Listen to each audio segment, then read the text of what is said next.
This video will show removal and installation of GD's 3-piece piston rod system. You begin by loosening the 4 bolts on the rod clamp. Once the bolts are removed, remove the top and bottom sections of the piston rod clamp. This exposes the rear section piston rod and the pony rod. With the rod clamp removed, the pump is rolled back to create enough clearance to remove the rear section piston rod from the pony rod.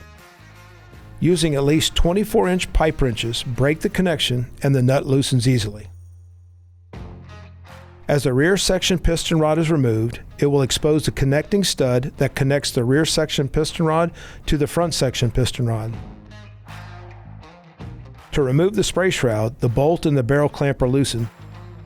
Then the shroud is pulled off and set aside.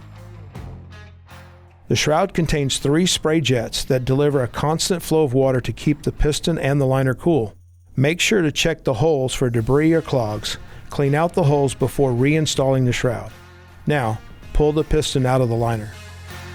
You can see he pulled the front section piston rod, the connecting stud, and the piston rod out of the liner. Before reinstallation, apply grease to the piston and a light coat inside the liner. Ensure all thread areas are clean and free of debris.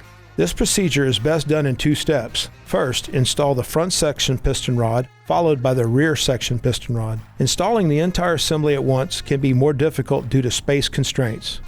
Again, before connecting the rod components, ensure all threads are clean and free of debris. Then apply a light coat of Never See spray or putty to the center stud threads. Once both sections are hand tightened, use 2 24-inch pipe wrenches to fully tighten the nuts. Before connecting the piston rod to the pony rod, you need to clean the divot out of the rear section piston rod and make sure there's no debris.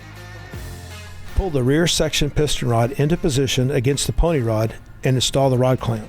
Note how the technician uses both hands to ensure the rod clamp fits securely. If you cannot install the rod clamp, there's some debris in the back of the rear section piston rod.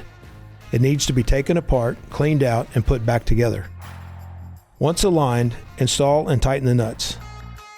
For specific torque values, refer to GD Energy Products OEM Service Manual Torque Specifications page. Finally, your spray shroud is installed into the liner.